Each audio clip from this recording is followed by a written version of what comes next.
Students, in this session we are going to see about the Coulomb's law. So what is the force of attraction or repulsion between 2-point charges? Let us consider the 2-point charges Q1 and Q2 separated by a small distance or a distance R. So the electrostatic force between the 2-point charges is directly proportional to product of the two charges and inversely proportional to square of the distance between two charges.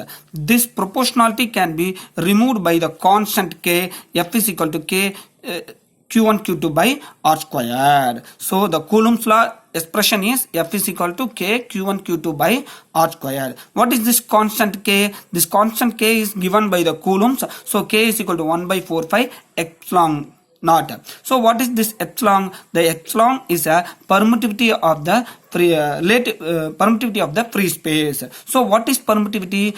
There will be a medium between these two charges. So whenever there is an interaction between these two charges, then only we experience a force of attraction or repulsion. So permittivity denotes such how much these two charges are, how much this medium allows these two charges to interact with each other. That is called as a permittivity. So here the epsilon naught denotes that it is a relative free space permittivity of the free space. Free space means vacuum. The value of the epsilon naught is 8.85 into 10 power minus 12. By substituting this value in this constant K is equal to 1 by 4 pi epsilon naught. Here you substitute that value 8.85 into 10 power minus 12. We get the answer K is equal to 9 into 10 power 9. So we can derive the SI unit of this K value and epsilon naught very simple by using this expression, because you keep the K as it is, bring the these two terms in the left side, we get F R squared by Q1 Q2. The SI unit of force is Newton, the distance square is a meter square, and the Coulomb is a Q1 Q2 means Coulomb into Coulomb squared. Hence we get the answer SI unit of the K value is Newton meter square Coulomb power minus 2. Since the K and epsilon are inversely proportional, so the SI unit also is in the reciprocal manner. That is Coulomb square Newton power minus 1 meter power minus 2.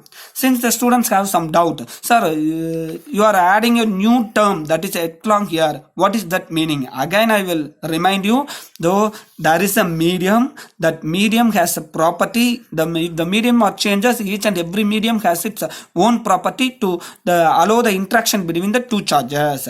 If it is a free space, the value of this interaction permittivity value is 8.85 into 10 power minus 12. When there is some other medium is allowed, air medium or the water medium or some other thing, kerosene or whatever it is means, so you have to use this formula. Epsilon medium, that is the permittivity of the medium, is equal to product of the permittivity of the free space and the relative permittivity. This relative permittivity is also called as dielectric constant.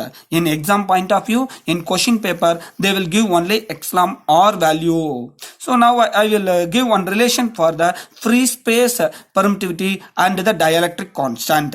Let us see the one formula. So in free space, the Coulomb force between the 2-point charges separated by a distance R is given by F is equal to 1 by 4 pi epsilon naught Q1 Q2 by R squared.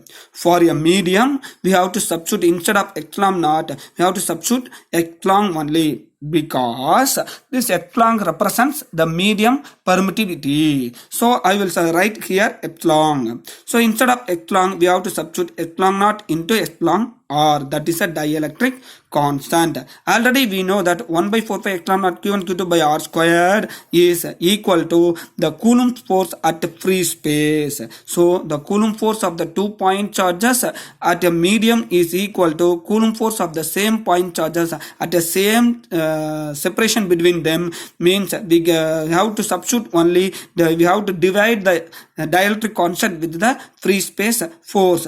Hence Fm is equal to F by epsilon R. So this equation is very important for problem point of view in the examinations. The students also having one doubt. Sir, the force is a vector. Hence, in this equation, in this Coulomb force equation, the charge is a scalar and the distance is a scalar. How we can write this scalar is equal to vector quantity. So, what is vector quantity? The vector means which quantities which has both direction and magnitude. Scalar means only magnitude. The force is a vector quantity, charge is a scalar quantity, distance is a scalar quantity. How this scalar quantity is equal to vector quantity? So we have to convert this vector scalar quantity to vector quantity. It is very easy for us. Just to multiply with that unit vector. The unit vector is a vector which converts a scalar into vector, not changing the value, without changing the magnitude of this force itself. So unit vector can be represented as r cap, which is equal to r vector by magnitude of r. So again I will say that if you multiply with the unit vector gives a direction to this force, not change the value of this force. Also, the force exerted by the first charge on the second charge and the second charge on the first charge both are equal and opposite. So both the magnitude will be same. That is, we can write here the force exerted by the first charge on the second charge, force exerted by the second charge on first charge. That is F1 to F21. Similarly, we can write the expressions, but the unit vector can be represented as R12 and R21. Hence, finally, we get the answer F12, which is equal to minus of F21. Here, the negative sign indicates that it is equal and opposite direction. Hence, the Coulomb's law obeys the Newton's third law. So, now we completed the Coulomb's law session. So, Coulomb's law means merely simply it is F is equal to K Q1 Q2 by R squared.